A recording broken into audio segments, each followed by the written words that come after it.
நம்ம ஜெபம் பண்ணணுமா பாஸ்டர்? இரவலா வாங்குறதுல என்ன இருக்குது?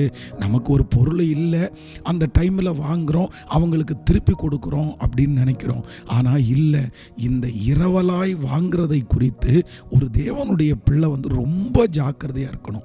முடிஞ்ச வரைக்கும் நீங்கள் யாரிடத்திலும் இரவல் வாங்கக்கூடாத அளவிற்கு ஆண்டவர் உங்களை ஆசீர்வதிக்கணும்னு நான் ஜெபம் பண்ணுறேன்.